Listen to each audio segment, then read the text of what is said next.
Praise the Lord. കർത്താവിൻ്റെ ധന്യനാമം വാഴ്ത്തപ്പെടുമാറാകട്ടെ. 24/5/2026 May മാസത്തിൽ സഭായോഗമായി ഞങ്ങൾക്ക് ഭവനാദൃശ്യത്തിലായിരിക്കാൻ വീട്ടിലെ സഭ, ഹൗസ് ചർച്ച് എന്ന നിലയിൽ കർത്താവ് ദൈവസന്നിധിയിലായിരിക്കാൻ തന്ന വലിയ കൃപയോർത്ത് നന്ദിയോടെ സ്തോത്രം. കഴിഞ്ഞ സംഭവമായ ദിവസങ്ങൾ ഓരോന്നും നമ്മളെ വിട്ട് കടന്നുപോയി. നല്ല വാർത്തകളും മോശമായ വാർത്തകളൊക്കെ നമുക്ക് കേൾക്കാനിടയായി. ഇതിലേറ്റവും എടുത്തു പറയാൻ നമ്മുടെ കേരളത്തിലെ UDFൻ്റെ നേതൃത്വത്തിൽ ഒരു പുതിയ ഗവൺമെൻറ് രൂപപ്പെട്ടു വന്നു എന്നുള്ളതാണ്. തമ്പിൽ തൊമ്മൻ എന്ന നിലയിൽ നമുക്ക് പഠിക്കുമ്പോൾ പഴയ ഗവൺമെൻറ്റിനേക്കാളും നല്ലൊരു ഗവൺമെൻറ്റും നല്ലൊരു ഭരണകൂടവും നല്ല കുറേ ലീഡേഴ്സും ആണെന്ന് നമുക്ക് അനുമാനിക്കാം, തീരുമാനിക്കാം, അങ്ങ് ആശ്വസിക്കാം. കാരണം യിരെമ്യാ പ്രവചനം 10-ാം അധ്യായത്തിൻ്റെ 23-ാമത്തെ വാക്യം നമ്മൾ വായിക്കുമ്പോൾ, വേദപുസ്തകം വായിച്ച് പഠിച്ചവർക്കൊക്കെ അത് നന്നായിട്ട് അറിയാൻ പറ്റും. യിരെമ്യാവ് 10:23 ആ വാക്യം നമുക്ക് തരുന്ന പഠനം, യഹോവേ, മനുഷ്യന് തൻ്റെ വഴിയും നടക്കുന്നവന് തൻ്റെ കാലടികളെ നേരെയാക്കുന്നതും സ്വാധീനമല്ല എന്ന് ഞാൻ അറിയുന്നു. അപ്പം മനുഷ്യന് തൻ്റെ വഴികളെ നന്നാക്കുവാനോ മനുഷ്യനെ ഭരിച്ച് നല്ല നിലയിൽ ജീവിക്കാനോ കഴിയില്ലെന്ന് ഈ വാക്യത്തിൽ നമുക്ക് കാണാൻ കഴിയും. അല്പസ്വസ്ഥതയും സമാധാനമൊക്കെ കിട്ടിയെന്ന് വരാം. ദുഷ്ടന്മാർ ഭരിക്കുമ്പോൾ ജനം ഒളിച്ചുകൊള്ളുന്നുവെന്ന് സോളമൻ പറഞ്ഞ വാക്ക് വളരെ പ്രസക്തമാണ്. നീചന്മാരായ ഭരണാധികാരികൾ ഭരണം നടത്തുമ്പോൾ ജനത്തിന് വളരെ ബുദ്ധിമുട്ടും പ്രയാസങ്ങളൊക്കെയാണ്. എന്നാൽ നല്ലവർ ഭരിക്കുമ്പോൾ ഇച്ചിരി ആശ്വാസമുണ്ട്. പക്ഷേ ആത്യന്തികമായി മനുഷ്യന് ഭരിക്കാൻ കഴിയില്ലെന്നാണ് യിരെമ്യാ പ്രവചനം 10:23 വാക്യം പറയുന്നത്. ഹോശേയ പ്രവാചകന്റെ പുസ്തകം പഠിക്കുമ്പോൾ അവിടെ ഒരു വാക്യമുള്ളത് ഇങ്ങനെയാണ്. ഹോശേയ 8:4, ഞാൻ മുഖാന്തരമല്ലതാനും ഞാൻ അറിയാതെ പ്രഭുക്കന്മാരെ അവർ നിയമിച്ചിരിക്കും. അപ്പോൾ ദൈവം അറിയാതെയാണ് മനുഷ്യനെ നിയമിച്ചിരിക്കുന്നത്. എന്നാൽ ദാനിയേൽ പ്രവാചകന്റെ പുസ്തകം പഠിക്കുമ്പോൾ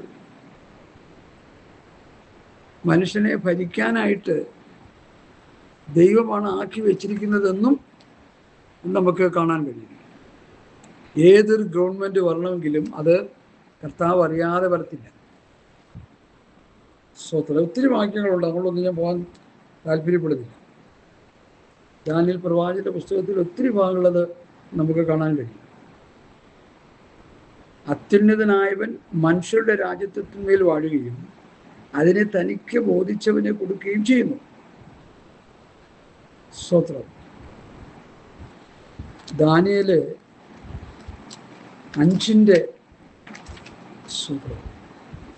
4:25 ഇങ്ങനെ കാണുന്നു,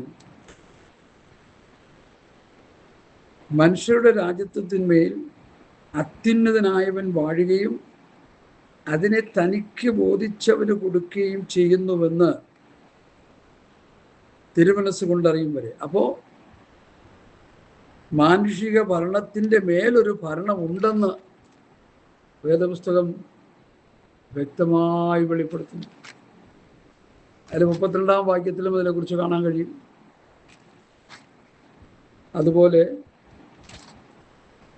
ദാനിയേൽ 2:21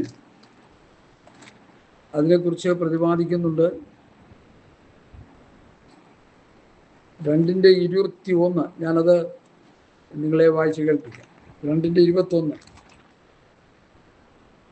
അവൻ കാലങ്ങളെയും സമയങ്ങളെയും മാറ്റുന്നു, അവൻ രാജാക്കന്മാരെ നീക്കുകയും രാജാക്കന്മാരെ വാഴിക്കുകയും ചെയ്യുന്നു. അപ്പോൾ ഏതൊരു ഭരണം ഈ ലോകത്തുണ്ടാകുന്നുവോ അത് ദൈവത്താലാണ് സംഭവിക്കുന്നത്. പക്ഷെ അതുകൊണ്ട് നമ്മൾ തൃപ്തിപ്പെടരുത്. ദൈവമായ കർത്താവ് നമ്മെ ഭരിക്കുമ്പോൾ, നമ്മെ വാഴുമ്പോൾ മാത്രമേ നമ്മുടെ ജീവിതം സംതൃപ്തി അടഞ്ഞൊരു ജീവിതമായി തീരത്തുള്ളൂ എന്ന് വേദപുസ്തകത്തിൽ നമുക്ക് പഠിക്കാൻ കഴിയുന്നു. യെശയ്യാ പ്രവചനം അതിൻ്റെ 9-ാം അധ്യായത്തിൻ്റെ 6-ാമത്തെ വാക്യം ഒന്ന് വായിച്ചേ. യെശയ്യാ 9:6. യെശയ്യാ 9:6. സതീശൻ നല്ലൊരു മന്ത്രിയാണ്, നല്ലൊരു മുഖ്യമന്ത്രിയാണ്. മറ്റുള്ള മന്ത്രിമാരെക്കാളും നല്ല കഴിവുള്ളതും പ്രാപ്തനായതും ഒരു മന്ത്രിസ്ഥാനത്തിരിക്കാൻ യോഗ്യനായ മന്ത്രി തന്നെയാണെന്നാണ് എൻ്റെ വിശ്വാസം. നമ്മൾ കണ്ടുവരുന്നു. അങ്ങനെയാണ് അദ്ദേഹത്തിൻ്റെ പ്രവർത്തന മേഖലകൾ. അദ്ദേഹം നല്ലൊരു മന്ത്രിയാണ്. പക്ഷെ ഇവിടെ യെശയ്യാവ് പറയുന്നത് നമുക്കൊരു ശിശു ജനിച്ചിരിക്കുന്നു. 9:6.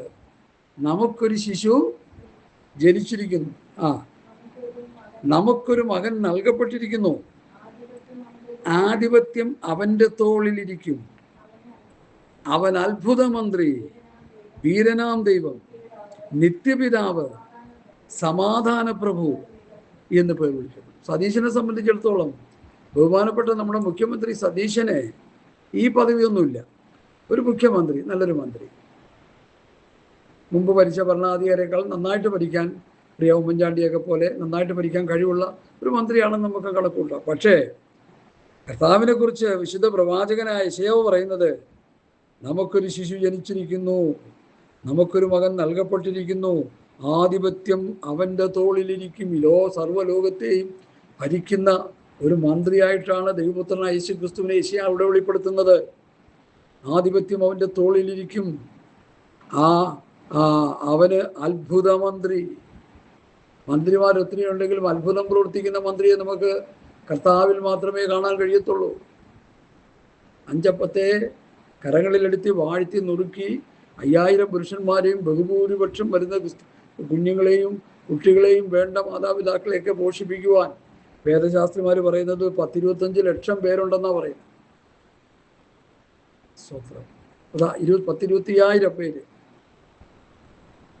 6000 പുരുഷന്മാർ തന്നെ, പിന്നെ മറ്റെല്ലാവരും കൂടി ചേർത്ത് 10-25,000 പേരെ 5 അപ്പവും 2 മീനും കൊണ്ട് പോഷിപ്പിച്ചു. അതാണ് അത്ഭുത മന്ത്രി.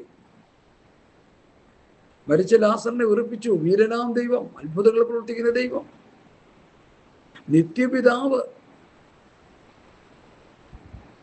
ദൈവത്തിന് കൊടുത്തിരിക്കുന്ന ഏറ്റവും ശ്രേഷ്ഠകരമായ ഒരു നാമമാണ് നിത്യപിതാവ്. ഞാനും പിതാവ് ഒന്നത്രേ.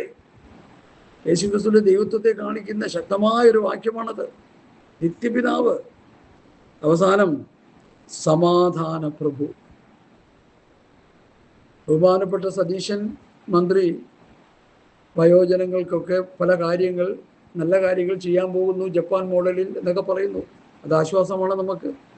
സ്ത്രീകൾക്ക് ബസ്സിൽ പോകാൻ ഫ്രീ ആയിട്ട് കൊണ്ടുപോകാനുള്ള സംവിധാനങ്ങൾ ചെയ്യുന്നു, നല്ല കാര്യമാണ്. എന്നാൽ സമാധാനം തരാൻ വി.ഡി. സതീശന് കഴിയത്തില്ല. അതാരാ? ഞാൻ എൻ്റെ സമാധാനം നിങ്ങൾക്ക് തരുന്നു, ലോകം തരുന്നത് പോലെയല്ല, എൻ്റെ സമാധാനം ഞാൻ നിങ്ങൾക്ക് തരുന്നു. അത് ലോകത്തിന് തരുവാൻ കഴിയില്ല. അവ ഈ 4 കൂട്ടം കാര്യങ്ങൾ അടങ്ങിയൊരു മന്ത്രിയാണ് നമ്മുടെ മന്ത്രി. ആ മന്ത്രിയുടെ പേരാണ് കർത്താവായ യേശു ക്രിസ്തു.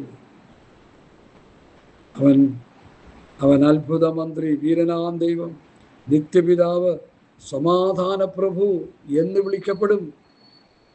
പ്രിയ ദൈവമക്കളെ, നമ്മൾ ഈ മന്ത്രിയിൽ വേണം നമ്മൾ നമ്മുടെ ആശ്രയം വയ്ക്കാൻ. ഈ മന്ത്രിയെ വേണം നമ്മൾ ഓളിൻ ഓളായിട്ട് കാണുവാൻ. അവരൊക്കെ ലോകം നമുക്ക് ഭരിക്കാൻ വേണ്ടി ദൈവം തന്നിരിക്കുന്ന ഒരാളായിട്ട് കൂട്ടിക്കോ, കുഴപ്പമില്ല. ദൈവം അറിയാതെ ആരും ഭരിക്കത്തില്ല. എൻ്റെ ചിന്ത ശരിയെങ്കിൽ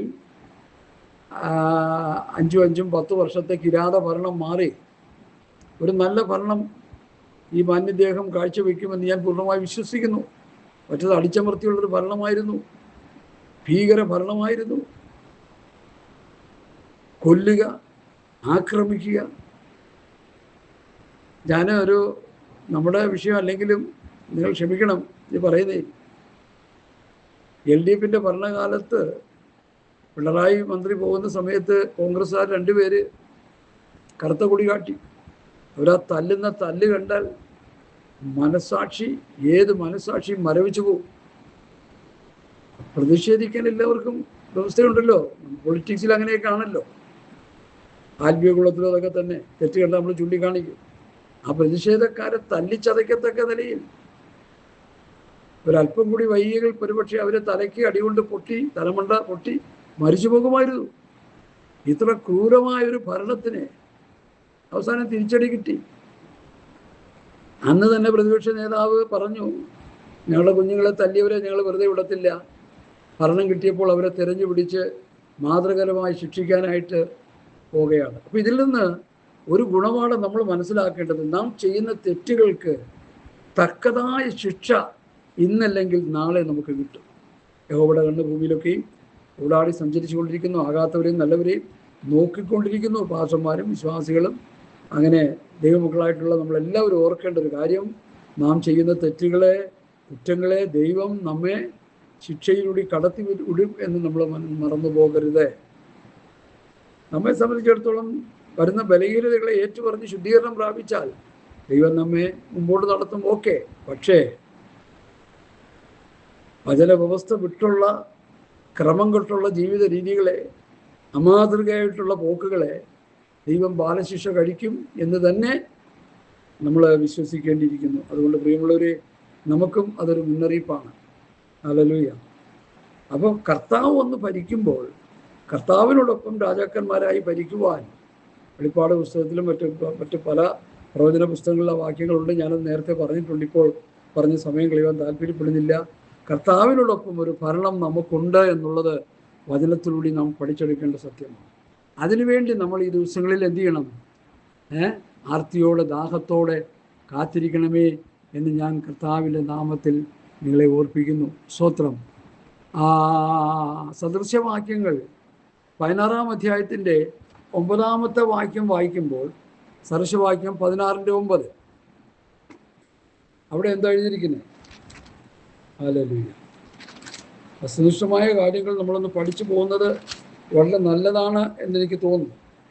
16-9 ഇങ്ങനെ കാണുന്നു: മനുഷ്യൻ്റെ ഹൃദയം തൻ്റെ വഴിയെ നിരൂപിക്കുന്നു, അവൻ്റെ കാലടികളെയോ യഹോവ ക്രമപ്പെടുത്തുന്നു. ഒത്തിരി വാക്യങ്ങളുണ്ട്, അങ്ങോട്ടൊന്നും പോകാൻ താല്പര്യമില്ല. അപ്പം മനുഷ്യൻ്റെ കാലടികളെ ക്രമപ്പെടുത്തുന്ന ദൈവമാണ്. ഒരു മാനുഷിക ഭരണം കൊണ്ട് ഒരു മനുഷ്യന് വലിയ അല്ലറ ചില്ലറ ഉപകാരങ്ങൾ ഉണ്ടാകുമെന്നുള്ളതൊക്കെ ശാശ്വതമായ ഒരു പരിഹാരവും ഒരു ബ്ലെസ്സിങ്ങും ഉണ്ടാകണമെങ്കിൽ മനുഷ്യനെ ദൈവം തന്നെ ഭരിക്കണം. അവൻ്റെ കാലടികളെ യഹോവ ക്രമപ്പെടുത്തണം. ദാനിയേൽ പ്രവാചകന്റെ പുസ്തകം എപ്പോഴും പറയാറുള്ള ബാബിലോൺ, മേദ്യ, പേർഷ്യ, ഗ്രീസ്, റോം 4 സാമ്രാജ്യങ്ങൾ ലോകം ഭരിച്ചു. അതിൻ്റെ അവസാനം ഇരുമ്പും കളിമണ്ണും എന്ന പോലെ ജനാധിപത്യം, ഡെമോക്രസിയാണ് ഇപ്പോൾ നടന്നുകൊണ്ടിരിക്കുന്നത്. ആ ഭരണത്തെയും കൈതൊടാതെ പറഞ്ഞു വരുന്ന കല്ലായ യേശു ക്രിസ്തു തുടച്ചു മാറ്റിയിട്ട് താൻ തൻ്റെ രാജ്യം സ്ഥാപിക്കും. താൻ രാജാവായി ഇവിടെ വാഴും. തന്നോടൊപ്പം നമ്മളും പഴയ നിയമ പുതിയ നിയമ വിശുദ്ധന്മാരെ വാഴുമെന്ന് ദൈവവചനം വ്യക്തമായി പഠിപ്പിക്കുന്നു. കർത്താവിൻ്റെ ശിഷ്യന്മാർ കർത്താവിനോട് ചോദിച്ചു, ഞങ്ങൾ സകലതും വിട്ട് നിന്നെ അനുഗമിച്ചവർക്ക് എന്തോ കിട്ടും? പൊട്ടിപ്പൊളിഞ്ഞ വടകും കീറിപ്പറിഞ്ഞ വലയും വിട്ട് അവർ കർത്താവിനെ അനുഗമിച്ചു. അവർക്കൊന്നുമില്ലായിരുന്നു. അവരൊന്ന് ചോദിക്കുക, പാവങ്ങൾ, ഞങ്ങൾ സകലതും വിട്ടല്ലോ, നിങ്ങൾക്ക് എന്തോ കിട്ടും? കർത്താവ് കൊടുത്ത മറുപടി വളരെ ബ്ലെസ്സിങ് ആണ്, വളരെ അനുഗ്രഹമാണ്, അത് കുളിർമയേകുന്നതാണ്. ഇസ്രായേൽ ഗോത്രം 12-നെയും ഞാൻ ന്യായം വിധിക്കുമ്പോൾ നിങ്ങൾ എന്നോടൊപ്പം വരുന്ന ഇസ്രായേൽ ഗോത്രത്തിനെയും 12-നെയും ന്യായം വിധിക്കുമെന്ന് ഞാൻ സത്യമായിട്ട് നിങ്ങളോട് പറയുന്നു എന്ന് പറയും. ഓ, എത്ര മനോഹരമായ അനുഭവം! പൗലോസിൻ്റെ പ്രബോധനത്തിൽ നിന്ന് വിശുദ്ധന്മാർ ഭൂമിയെ ന്യായം വിധിക്കും, നാം ദൂതന്മാരെ ന്യായം വിധിക്കും എന്ന് കൊരിന്ത്യർ ലേഖനം 6-ാം അധ്യായത്തിലുണ്ട്. അപ്പോൾ നമുക്കൊരു ഭരണവും നമുക്കൊരു സുശക്തമായ ഒരു രാജാവിൻ്റെ കീഴിലുള്ളൊരു വാസവും സർവശക്തനായ ദൈവം ഒരുക്കുന്നുണ്ട്. അത് ഈ ഭൂമിയിലല്ല, അത് ആത്മമണ്ഡലത്തിലായിരിക്കും. നമ്മൾ ആത്മമണ്ഡലത്തിലായിരിക്കും. അന്ന് 1000 ആണ്ട് വാഴ്ച ഈ ഭൂമിയിൽ വെച്ചായിരിക്കും. നമ്മളപ്പോൾ സ്പിരിറ്റ് ആത്മ ശരീരത്തിലായിരിക്കും ഈ വാസമൊക്കെ ഒന്ന് നന്നായി നമ്മൾ ഗ്രഹിച്ചു കൊള്ളണം. പലരും ഞാനിത് പറയുന്നുണ്ട്, റിപ്പീറ്റ് ചെയ്ത് പറയാനായിട്ട് കർത്താവ് ഞാൻ ആഗ്രഹിക്കുന്നില്ല. എന്നെ ഏൽപ്പിച്ച ദൈവവചനം യോഹന്നാൻ്റെ സുവിശേഷം 15-ാം അധ്യായം ധ്യാനിക്കാനാണ് കർത്താവ് എനിക്ക് ഇന്ന് പലക്കാലം ഒരു നിയോഗം തരുന്നു. ഞാൻ ഇന്നലെ ഇരുന്ന് പ്രാർത്ഥിച്ചപ്പോൾ യോഹന്നാന്റെ സുവിശേഷത്തിൽ ഒരു വാക്യം എൻ്റെ ഹൃദയത്തിൽ വന്നു. ആ വാക്യത്തിൽ നിന്ന് പഠിക്കുകയും ഒപ്പം ആ അധ്യായം മുഴുവൻ ചിന്തിക്കണമെന്ന ഒരു പ്രേരണ കർത്താവ് ഹൃദയത്തിൽ തരാനിടയായി. വളരെ ശക്തമായി നമ്മൾ പഠിക്കേണ്ട ആ വേദഭാഗങ്ങളാണ് പുതിയ നിയമത്തിൽ. ഞങ്ങൾ വാക്കിനാലോ ലേഖനത്താലോ തന്ന പ്രമാണങ്ങൾ. എൻ്റെ ഒരു കൂട്ടു സഹോദരനെ ഈ കഴിഞ്ഞ ദിവസങ്ങളിൽ ഞാനൊന്ന് പരിചയപ്പെട്ടു. വേറൊരു വിഷയമായിട്ടാണ് അദ്ദേഹത്തെ ഞാൻ പരിചയപ്പെട്ടത്. ഞാൻ അദ്ദേഹത്തോട് ചോദിച്ചു, നിങ്ങൾ ഏത് സഭയിലാണ് പോകുന്നത്? ഞങ്ങൾ ഇങ്ങനെ ഒരു പാസ്റ്ററിൻ്റെ കൂട്ടായ്മയിൽ പോകുന്നുണ്ട്, ഒരു ഹിന്ദു മാർഗ്ഗത്തിൽ രക്ഷിക്കപ്പെട്ടതിൻ്റെ പാസ്റ്ററാണ്. പേരും നാളും പ്രസ്ഥാനമൊന്നും ഞാൻ പറയുന്നില്ല. നിങ്ങൾക്ക് അവിടെ കർത്താവിൻ്റെ ഉപദേശങ്ങളാണോ പഠിപ്പിക്കുന്നത്, അതോ സങ്കീർത്തനമാണോ പഠിപ്പിക്കുന്നത്? പുള്ളി എടുത്ത വായിക്ക് പറഞ്ഞു, ഞങ്ങൾക്ക് സങ്കീർത്തന വായനയൊക്കെ, സങ്കീർത്തനം ഞങ്ങളെ പഠിപ്പിക്കാം. ഞാൻ ആ പുള്ളിയോട് പറഞ്ഞു, സഹോദര, സങ്കീർത്തന പുസ്തകങ്ങൾ നമുക്ക് എതിരുള്ളത് കൊണ്ടല്ല ഈ പറയുന്നത്. സങ്കീർത്തനം യഹൂദന്മാർ തമ്മിൽ വായിച്ച് പ്രബോധിപ്പിച്ച വചനങ്ങളാണ്. 109 സങ്കീർത്തനം ഒരിക്കലും നമുക്ക് സഭയിൽ വായിക്കാൻ പറ്റത്തില്ല. അതുപോലെ ഒട്ടനവധി സങ്കീർത്തനങ്ങളുണ്ട്, ഒട്ടനവധി വേദഭാഗങ്ങളുണ്ട് പഴയ നിയമത്തിൽ. അതൊന്നും നമുക്ക് വായിക്കാനേ പറ്റത്തില്ല. ഒരു ഹിന്ദു ലീഡർ ഒരിക്കൽ പറഞ്ഞത് ഞാൻ ഓർക്കുന്നുണ്ട്, പഴയ നിയമം, ഇസ്രായേൽ മക്കൾക്ക് കൊടുത്ത പഴയ നിയമം നമ്മൾ വായിച്ചാൽ പഠിച്ചാൽ അതിലൊരു ദൈവം ഉണ്ടെന്ന് പോലും വിശ്വസിക്കാൻ പറ്റത്തില്ല. പ്രതികാരത്തിൻ്റെ ദൈവം, മനുഷ്യനെ കൊന്നുപിടിക്കുന്ന ദൈവം, ഇസ്രായേലിനെ സംരക്ഷിച്ച് മറ്റുള്ളവരെ നശിപ്പിക്കുന്ന ദൈവം. അതേ പഴയ നിയമത്തിൽ അങ്ങനെ തന്നെയാ. ഇസ്രായേലിനെ സംരക്ഷിച്ച് ഇസ്രായേലിനെതിരെ നിൽക്കുന്ന ശത്രുക്കളെ കൊന്നുകളയുന്ന ഒരു അവസ്ഥ തന്നെയാണ്. ശിംശോന്റെ മേൽ ദൈവത്തിൻ്റെ ആത്മാവ് വന്നപ്പോൾ കൊന്നു രണ്ടതുപോലെ കൊല്ലുകയായിരുന്നു ചെയ്തു. താൻ മരിക്കാൻ നേരത്തും കൊറോണത്തിനെ കൊന്നുകൊണ്ടാ മരിച്ചത്. അതൊക്കെ പഴയ നിയമത്തിലെ വ്യവസ്ഥകളും രീതികളും അതങ്ങനെ തന്നെയാണ്, സംശയമില്ല. എന്നാൽ പുതിയ നിയമത്തിലേക്ക് വരുമ്പോൾ മത്തായി 5 കർത്താവ് എന്ത് ചെയ്തു? കണ്ണിന് കണ്ണ് പല്ലിന് പല്ലെന്നുള്ള പ്രമാണം കർത്താവ് തിരുത്തുന്നത് നമുക്ക് കാണാൻ കഴിയും. ഒട്ടനവധി പ്രാവശ്യം ഞാൻ ആ വിഷയം പറഞ്ഞിട്ടുണ്ട്. ഹല്ലേലൂയ, സ്തോത്രം സ്തോത്രം. കൊല ചെയ്യരുതെന്ന് ആരെങ്കിലും കൊല ചെയ്താൽ ന്യായവിധിക്ക് യോഗ്യനാകുമെന്ന് പൂർവന്മാരുടെ അല്ല ഇത് നിങ്ങൾ കേട്ടിട്ടുണ്ടല്ലോ. ഞാനോ നിങ്ങളോട് പറയുന്നു, സഹോദരനെ കോപിക്കുന്നവൻ ന്യായവിധിക്ക് യോഗ്യനാകും. സഹോദരനോട് നിസ്സാര എന്ന് പറഞ്ഞാലോ ന്യായാധിപസഭയുടെ മുമ്പാകെ നിൽക്കേണ്ടി വരും. മൂഢ എന്ന് പറഞ്ഞാലോ അഗ്നി നരകത്തിന് യോഗ്യനാകും. പഴയ നിയമത്തിലെ കാര്യങ്ങളെല്ലാം കർത്താവ് ഇവിടെ തിരുത്തി ഒരു പുതിയ നിയമം, ഒരു ന്യൂ കവനന്റ്, യേശു കർത്താവിൻ്റെ രക്തത്തിൻ്റെ വിലയായി ഒരു പുതിയ നിയമം കർത്താവിടെ സ്ഥാപിക്കുകയാണ്. അത് മനസ്സിലാക്കാൻ ഇന്ന് പലർക്കും കഴിഞ്ഞിട്ടില്ലെന്നത് ഓർക്കുമ്പോൾ വലിയ വേദനയുണ്ട് പ്രിയമുള്ളവരെ. ഹല്ലേലൂയ, സ്തോത്രം. വ്യഭിചാരം ചെയ്യരുതെന്ന് അരുളിയത് നിങ്ങൾ കേട്ടിട്ടുണ്ടല്ലോ. ഞാനോ നിങ്ങളോട് പറയുന്നു, സ്ത്രീയെ മോഹിക്കേണ്ടതിന് അവളെ നോക്കുന്നവനെല്ലാം ഹൃദയം കൊണ്ട് അവളോട് വ്യഭിചാരം ചെയ്തു പോയി. സ്തോത്രം. ആരെങ്കിലും ഭാര്യ ഉപേക്ഷിച്ചാൽ അവൾക്ക് ഉപേക്ഷണപത്രം കൊടുക്കുന്ന നല്ലത് നിങ്ങൾ കേട്ടിട്ടുണ്ട്. ഞാനോ നിങ്ങളോട് പറയുന്നു, പരസംഗ ഹേതുവായിട്ടല്ലാതെ ഭാര്യ ഉപേക്ഷിക്കുന്നവനെല്ലാം അവളെ കൊണ്ട് വ്യഭിചാരം ചെയ്യിക്കുന്നു. ഉപേക്ഷിച്ചവളെ ആരെങ്കിലും വിവാഹം ചെയ്താൽ വ്യഭിചാരം ചെയ്യുന്നു. കള്ളസത്യം ചെയ്യരുതെന്ന് സത്യം ചെയ്തത് കർത്താവിനെ നിവർത്തിക്കണമെന്ന് പൂർവന്മാരുടെ അല്ല ഇത് നിങ്ങൾ കേട്ടിട്ടുണ്ടല്ലോ. ഞാനോ നിങ്ങളോട് പറയുന്നു, അശേഷം സത്യം ചെയ്യരുത്. കണ്ണിന് പകരം കണ്ണ്, പല്ലിന് പകരം പല്ല് എന്ന് അരുളിയത് നിങ്ങൾ കേട്ടിട്ടുണ്ടല്ലോ. ഞാനോ നിങ്ങളോട് പറയുന്നു, ദുഷ്ടനോട് എതിർക്കരുത്. നിന്റെ വലത്തെ ചുവട്ട് തടിക്കുന്നവനെ മറ്റൊന്നും തിരിച്ച് കാണിച്ചു കൊടുക്കുക. കൂട്ടുകാരനെ സ്നേഹിക്കുക, ശത്രുവിനെ പയക്കുക എന്ന് അരുളിയത് നിങ്ങൾ കേട്ടിട്ടുണ്ടല്ലോ. ഞാനോ നിങ്ങളോട് പറയുന്നു, നിങ്ങളുടെ ശത്രുക്കളെ സ്നേഹിപ്പീൻ. അപ്പം ന്യായപ്രമാണത്തിലെ വ്യവസ്ഥിതിയെ തിരുത്തി ഒരു പുതിയ പ്രമാണം ഗലാത്യർ 6:2 തമ്മിൽ ഭാരങ്ങളെ ചോപ്പിൻ. ഇങ്ങനെ ക്രിസ്തുവിൻ്റെ ന്യായപ്രമാണം നിവർത്തിപ്പീൻ. ക്രിസ്തുവിൻ്റെ ന്യായപ്രമാണമുണ്ട്, മോശയുടെ ന്യായപ്രമാണമുണ്ട്. മോശയുടെ ന്യായപ്രമാണം രക്തത്തിന് വേണ്ടി ദാഹിക്കുമ്പോൾ ക്രിസ്തുവിൻ്റെ പ്രമാണം ക്ഷമിക്കാനും പൊറുക്കാനും സഹിക്കാനുമാണ് ജനത്തോട് ഇടപെടുന്നത്. സതീശനെ ഗിരിപ്രഭാഷണം സ്വാധീനിച്ചിട്ടുണ്ട്. മഹാത്മാഗാന്ധിയെ ഗിരിപ്രഭാഷണം സ്വാധീനിച്ചിട്ടുണ്ട്. ശശി തരൂർ എന്ന് പറഞ്ഞ കോൺഗ്രസിൻ്റെ ഒരു ശക്തനായ നേതാവുണ്ട്, അദ്ദേഹത്തെ ഗിരിപ്രഭാഷണം സ്വാധീനിച്ചിട്ടുണ്ട്. വേദപുസ്തകം നന്നായി വായിച്ചവർക്കൊക്കെ ആ ഗിരിപ്രഭാഷണം സ്വാധീനിച്ചിട്ടുണ്ട്. പിണറായി അതൊന്നും വായിക്കാറില്ല, അദ്ദേഹം നിരീശ്വരവാദിയാണ്. അതുകൊണ്ട് സാത്താൻ്റെ ചിന്തകളും സാത്താൻ്റെ പ്രവൃത്തിയുമാണ് തന്നിൽ കണ്ടുവരുന്നത്.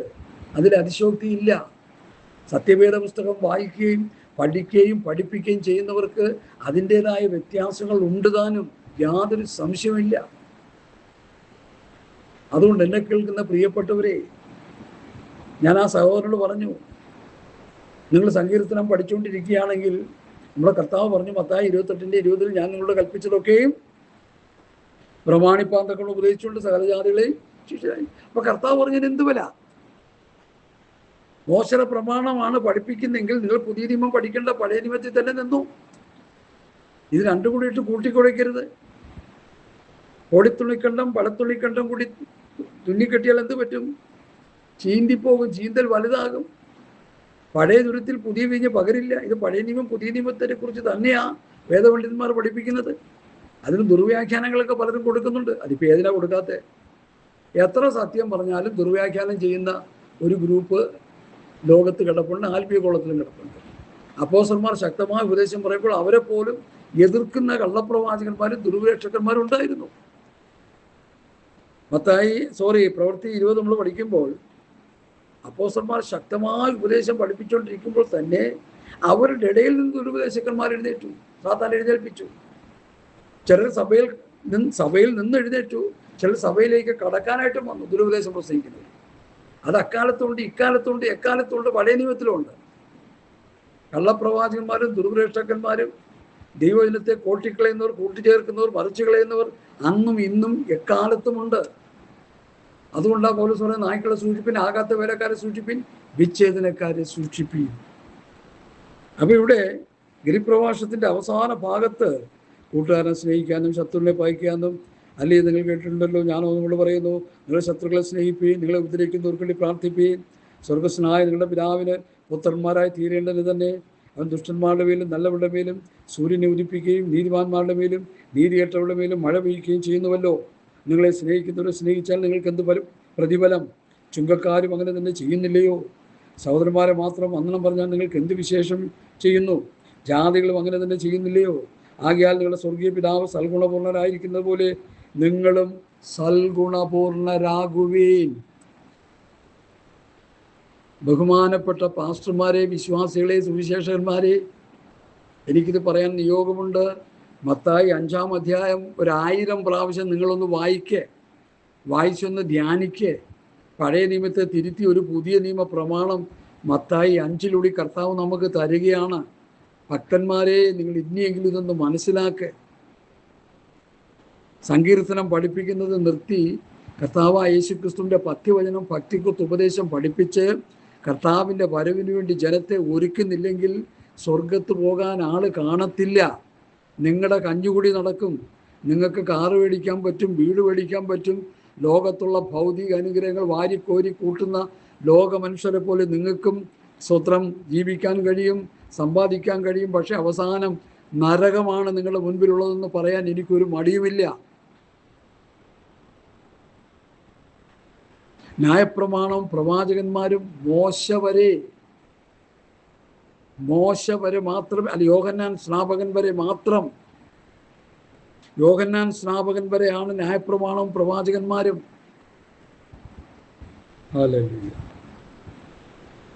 നമ്മളത് നന്നായിട്ട് മനസ്സിലാക്കുക.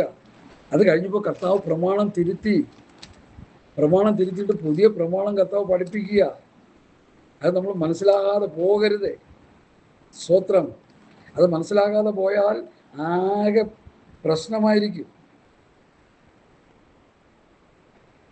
ന്യായപ്രമാണത്തിൻ്റെ വ്യവസ്ഥിതികൾ യോഹന്നാൻ സ്നാപകൻ വരെ, അവസാനത്തെ കണ്ണിയായ യോഹന്നാൻ സ്നാപകൻ വരെ ആയിരുന്നു.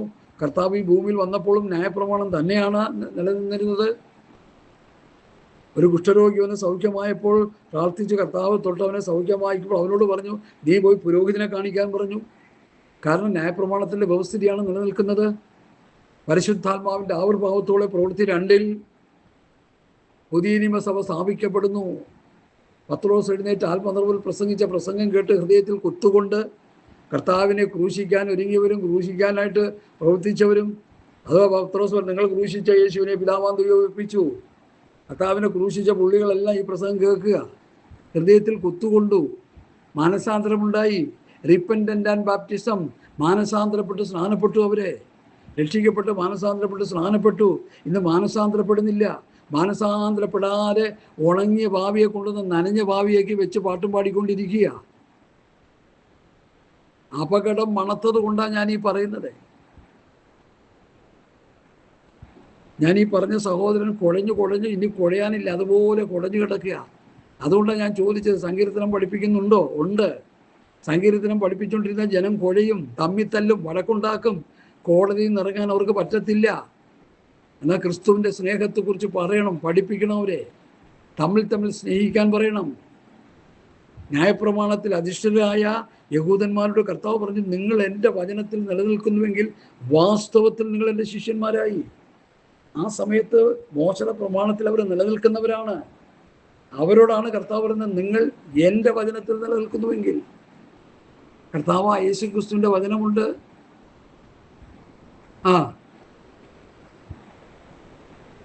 മോശയുടെ വചനമുണ്ട്, മോശയുടെ കൽപ്പനയുണ്ട്. അതിന് ന്യായപ്രമാണം എന്ന് പറയുന്നു. ക്രിസ്തുവിൻ്റെ കൽപ്പനയ്ക്ക് ക്രിസ്തുവിൻ്റെ ഉപദേശം അറിയുന്നു. ക്രിസ്തുവിൻ്റെ ഉപദേശത്തിൽ നിലനിൽക്കാതെ അതിർവിട്ടു പോകുന്ന ഒരുത്തനും ദൈവമില്ല. ക്രിസ്തുവിൻ്റെ ഉപദേശം, പത്യവചനം, പത്യോപദേശം, കർത്താവായ യേശു ക്രിസ്തുവിൻ്റെ പത്യവചനം, പത്തികൊത്ത് ഉപദേശം, രാജകീയ ന്യായപ്രമാണം, സ്വാതന്ത്ര്യത്തിൻ്റെ തികഞ്ഞ ന്യായപ്രമാണം, അപ്പോസ്തലന്മാരുടെ ഉപദേശം. പുതിയ നിയമസഭ പ്രവൃത്തി 2:42 അവർ അപ്പോസ്തലന്മാരുടെ ഉപദേശം കേട്ടു, കൂട്ടായ്മ ആചരിച്ചു, അപ്പം നുറുക്കി, പ്രാർത്ഥന കഴിച്ചും പോന്നു. അതാണ് പുതിയ നിയമസഭ അനുസരിക്കേണ്ടത്. പഴയ നിയമത്തോട് നമുക്ക് ഒരു എതിർപ്പുമില്ല. പക്ഷെ സഭയെ പഠിപ്പിക്കേണ്ടത് പുതിയ നിയമമാണ്. അത് നിഴലാണ്, ഇത് പൊരുളാണ്. ഉൽപ്പത്തി മുതൽ മലാഖി വരെയുള്ള പുസ്തകങ്ങളിൽ യേശുക്രിസ്തുവിനെ കുറിച്ച് തന്നെയാണ് പഠിപ്പിക്കുന്നത്. എന്നാൽ യേശുക്രിസ്തു പറഞ്ഞ ഒരു വാക്ക് പോലും ഈ ഉൽപ്പത്തി മുതൽ മലാഖി വരെ നിങ്ങൾ പഠിച്ചാൽ നിങ്ങൾക്ക് കിട്ടുകയില്ല. ഞങ്ങളുടെ വയോവൃദ്ധനായ ഒരു മനുഷ്യൻ പറഞ്ഞപ്പോഴാണ് എനിക്കും ബോധം ഉണ്ടായത്. എന്നാൽ പുതിയ നിയമത്തിലാണ് കർത്താവ് പറഞ്ഞിരിക്കുന്ന വചനങ്ങൾ മുഴുവൻ. യോഹന്നാൻ 6:63 എന്താ എഴുതി വെച്ചിരിക്കുന്നത്? ഞാൻ നിങ്ങളോട് സംസാരിച്ച വചനങ്ങൾ ആത്മാവും ജീവനുമാകുന്നു. ഹല്ലേലൂയ.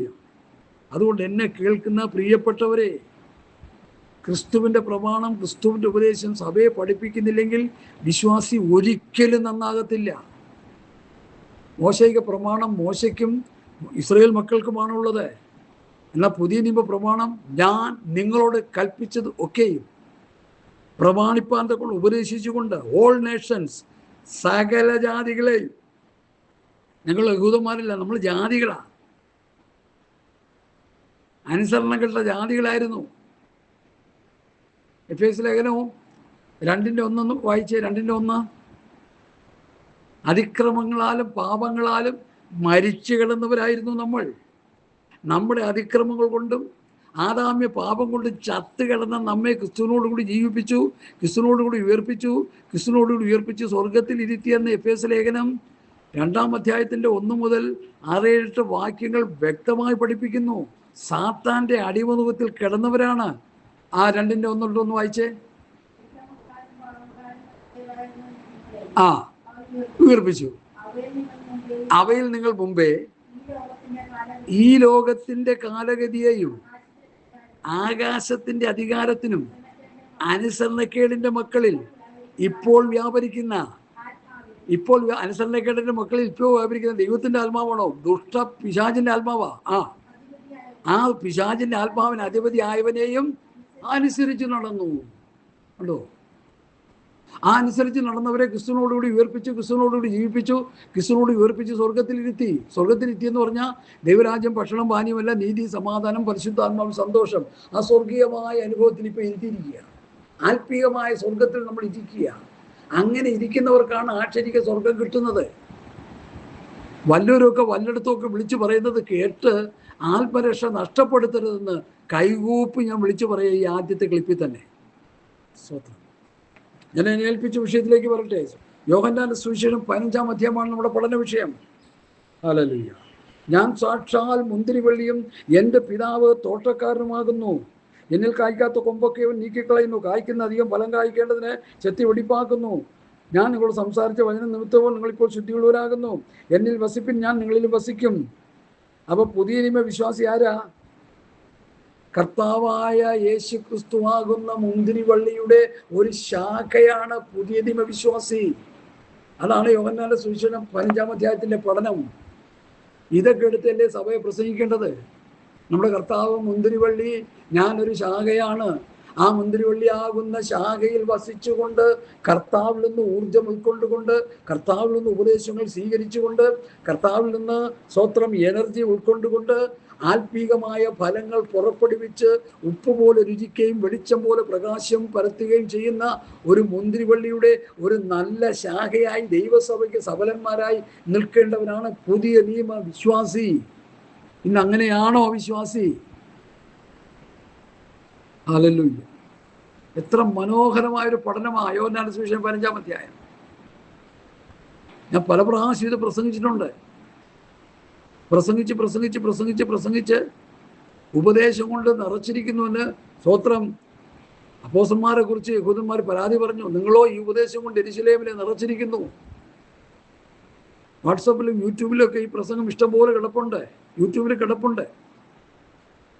ഈ വിഷയം തന്നെ വർഷങ്ങൾക്ക് മുമ്പ് ഞാൻ പ്രസംഗിച്ചിട്ടുണ്ട്. സ്തോത്രം. പുതിയ നിയമ ഉപദേശങ്ങളും പുതിയ നിയമ സത്യങ്ങളും അനുസരിക്കാതെ സ്വർഗരാജ്യത്തിന്റെ പടിവാതിൽ കാണാൻ ഒരൊറ്റ വ്യക്തിക്കും കഴിയില്ല. പഴയ നിയമം വായിക്കുമ്പോൾ മൂടുപടം വീഴുക, ഹൃദയത്തിന്റെ കണ്ണ് കുരുടായി പോവുക. മനസ്സിലായോ? നിങ്ങൾ ശ്രദ്ധിച്ചു നോക്കിക്കോ. പഴയ നിയമം വായിച്ച് പഠിപ്പിക്കുന്നവരാണ് കോടതിയിൽ നിന്ന് ഇറങ്ങാൻ അവർക്ക് നേരമില്ല. രക്ഷിക്കപ്പെട്ട വക്കീലിനെയും കൊണ്ട് കേസ് വാദിച്ചുകൊണ്ടിരിക്കുക. തമ്മിൽ ക്ഷമിക്കാൻ എന്താ കഴിയാത്തത്? കർത്താവ് നമ്മോട് ക്ഷമിച്ചതുപോലെ നമുക്കെന്താ ക്ഷമിക്കാൻ കഴിയാത്തത്? കർത്താവിൻ്റെ പ്രാർത്ഥനയില്ലതില്ലേ? ഞാൻ നിങ്ങളോട് ക്ഷമിച്ചതുപോലെ നിങ്ങൾ തമ്മിൽ ക്ഷമിപ്പീൻ. പിന്നെ എന്തിനാ കോടതി, എന്തിനാ കേസ്, എന്തിനാ വഴക്ക്? കാരണം ന്യായപ്രമാണം അങ്ങനെയാ പറയുന്നത്. കണ്ണിന് കണ്ണ്, പല്ലിന് പല്ല്. ഇസ്രായേൽ മക്കളും ഇറാനും കൂടി തമ്മിൽ അടിക്കുക. എന്താ കാര്യം? രണ്ടുപേർക്കും പ്രമാണം ഒന്നാ. ന്യായപ്രമാണത്തിൻ്റെ വ്യക്താക്കളാണ് രണ്ടു കൂട്ടരും. അതുകൊണ്ട് തമ്മിൽ തല്ലിക്കൊണ്ടിരിക്കുക. അച്ചായന്മാരെന്ന് പറയുന്നവരും തമ്മിൽ തല്ലുക ചെയ്യുന്നേ. കാരണം ഈ ഉപദേശത്തിന്റെ പഠിപ്പിക്കൽ ലോകത്ത് നിന്ന് അറ്റുപോയി. പുതിയ നിയമം സഭയെ പഠിപ്പിക്കുന്ന ശുശ്രൂഷകന്മാർ എഴുന്നേറ്റ് വരണം. സഭയെ പുതിയ നിയമം പഠിപ്പിക്കണം. ഹല്ലേലൂയ.